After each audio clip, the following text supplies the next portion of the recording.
In 5 minutes or less, this is how I animate. First things first, we need something to animate, so we're going into Spriting, and we do that with Photoshop. First, we need a background, 2560 x 1280. You can do 720 if that's what you want. We need some environmental sprites, so either you go take some high definition screenshots in-game, go to static drips, or use real-my screenshots. Real-my screenshots are definitely high quality, so I'll use that. Then you start cutting out the part you want. I want some brick, so I'll take this piece. You start multiplying that, sit it next to each other, and you have a full floor. Now, I want a background for the background, so I'll use this piece I found from the screenshot. Just multiply that, and you have it. Next up, I'll use perspective to warp it so that it looks 3D. Alright, I think that's good. Just adjust the background a bit. Let's add some shadow too, and we're done. Save that in JPEG, highest quality, and we're good to go. I want to spice up my environment with some detail and some depth, so I'll create some debris from the bricks I used in the background. Remember to add a shadow, black ellipse, 35% opacity. Let's make two different ones so that it doesn't just look copy-pasted. Alright, let's open up the void entity sprite, because I need that for my animation. Remember to put nearest neighbor and enlarge in the image. I'm putting a gray background and melting it with the layers so that I can remove the shadow that's behind it. Next, we're gonna separate the hands by moving them to a separate layer. Remember to remove it from the image underneath. When we have these separated, let's select the eyes, remove that from the body, and then cover it up. Each segment of the body will be separately saved as a PNG so that we can put it into After Effects afterwards and pick whip it to the body. I'm not gonna use this particular sprite for this animation, but I'll just do all the spriting at first so that I don't have to do it later on. Nice. Bossaron needs some cover up too, so we'll just remove the center orb and separate his arms from his body. I use the selection tool to accurately remove these arms. I then cover up my work, and we have the arms separated in each layer. Luckily it's mirrored, so we only need one arm. Save that as separate PNGs, and we have some characters done. Then I go into Sony Vegas and measure the length of the scene I planned out. I do my animations separately and assemble them in Sony Vegas afterwards. In my opinion, it's easier to work with audio in Sony Vegas, so that's where I do that. So I hop into After Effects, create a new composition, the length of the scene. Remember to put 60 FPS, we want that. Next, you gotta move all your elements into the scene, and we gotta start creating the background, or at least the scene that the characters are going to walk around in. Apply motion blur, and remember to make it a 3D object, all of your layers. We'll need that when we introduce the camera. I'll put in the camera because it's easier to view your scene that way. First, make a null object, then a camera, pick whip the camera to the null object, and you can move the null object around on the scene,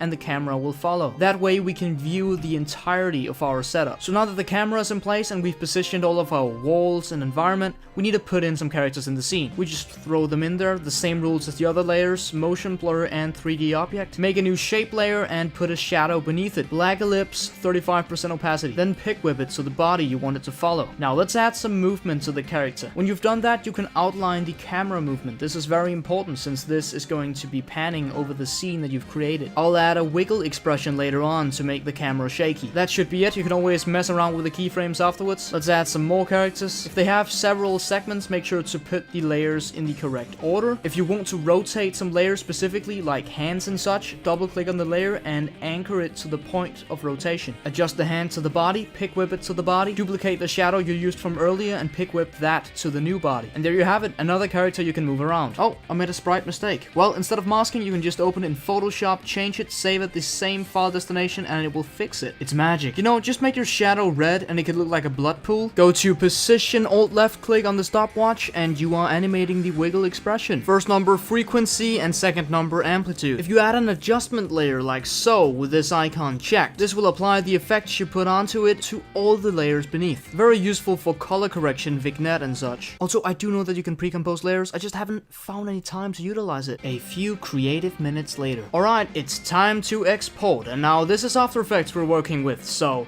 it might be beneficial if you have the Adobe Media Encoder, but I just use Handbrake. I render it out in QuickTime MOV. Let's pop that bad boy in there. We'll set it to Production Max and choose a file destination. Start encode. And there you have it, a short animation for the Law of the Lost Holes animations I'm doing. This will be the beginning of page 3. Stay tuned for that because it's going to be flippin' amazing. But, sound design is missing. And also, it seems I'm still missing 2 minutes of animation on that video. So, that was 10 seconds.